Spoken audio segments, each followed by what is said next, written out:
சிந்து பைரவி சீரியல்ல இப்ப சஞ்சய் கரும்பு காட்டுக்குள்ள மாட்டை விட்டு கரும்பு காட்டியே அழிச்சது இந்த ஆறுமுகம் தான் அப்படின்னு சொன்ன உடனே அங்க இருக்கிறவங்க யாருமே நம்ப மாட்டேங்கிறாங்க. நீ வேணும்னே ஆறுமுகத்து மேல இருக்கிற கோவத்தினால பொய் சொல்ற அப்படின்னு தான் சஞ்சய சொல்றாங்க. அதுக்கப்புறம் சஞ்சய் இருந்துக்கிட்டு நான் சொன்னா நம்ப மாட்டீங்கல்ல, இருங்க அப்படின்னு சொல்லிட்டு மாறனை அங்க வர வைக்கிறாப்புல. மாறன் அங்க வந்து பாத்தீங்கன்னா என்னோட ஃப்ரெண்ட்ஸு கூட்டாளிகள்லாம் ஆறுமுகம் தான் வந்து பாத்தீங்கன்னா கரும்பு காட்டுக்குள்ள விட்டு மாட்டை மேய்ச்சிக்கிட்டு இருந்ததை பார்த்தாங்க. அதையே என்கிட்ட ஒரு வாரம் கழிச்சு தான் சொன்னாங்க அப்படின்னு மாறன் அங்க இருக்கிறவங்க கிட்டலாம் சொல்றாப்புல.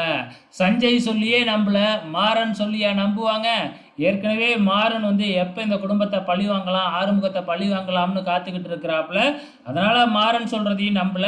அதுக்கப்புறம் மாறன் தன்னோட ஆட்கள் ஃப்ரெண்ட்ஸ் எல்லாம் கூப்பிடுறாங்க. அவங்க வந்து சொல்றாங்க, அப்பயும் நம்பல.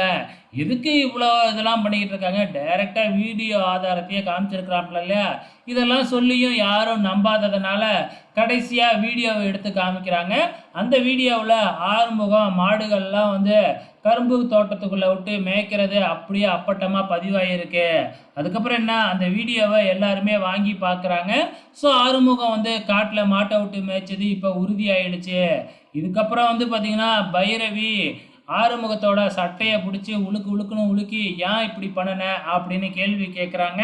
இது தாண்டா சான்ஸு அப்படின்னு சொல்லி இந்த சஞ்சய் இருந்துக்கிட்டு அன்னைக்கு மழையிலையும் வெயிலையும் கரும்பு காடு அழிய இருந்துச்சு, ஆனால் அந்த கரும்பு காட்டை காப்பாத்தினவ பைரவி, ஆனால் அவளுக்கே நீ இப்படி பண்ணிட்டியா ஆறுமுகம், இதுக்கப்புறம் பைரவி உன்னை எப்படி மன்னிப்பா அப்படிங்கிற மாதிரி ஏற்றி விடுறாப்புல. ஸோ இங்கே பைரவி ஆறுமுகத்தை உழுக்குனதுக்கப்புறம் அங்கேருந்து அழுதுகிட்டே ரூமுக்குள்ளே போயிடுறாங்க. அதுக்கப்புறம் இங்கே சஞ்சய் இருந்துக்கிட்டு இப்போ நீங்கள் என்ன தண்டனை கொடுக்க போகிறீங்க ஆறுமுகத்துக்கு, நீங்களா தண்டனை கொடுக்குறீங்களா இல்லை நான் அழைச்சிக்கிட்டு போயிட்டு சட்டப்படி என்ன நடவடிக்கை எடுக்கணுமோ அதை எடுக்கட்டுமா அப்படின்னு கேள்வி கேட்டுக்கிட்டு இருக்கிறாப்புல. எல்லாருமே அமைதியாக நின்றுக்கிட்டு இருக்கிறாங்க. இங்கே ஆறுமுகம் என்ன செய்கிறதுனே தெரியாமல் முடிச்சுக்கிட்டு இருக்கிறாப்புல. நாளைக்கு என்ன நடக்கும் அப்படிங்கிறத பொறுத்திருந்து பார்க்கலாம்.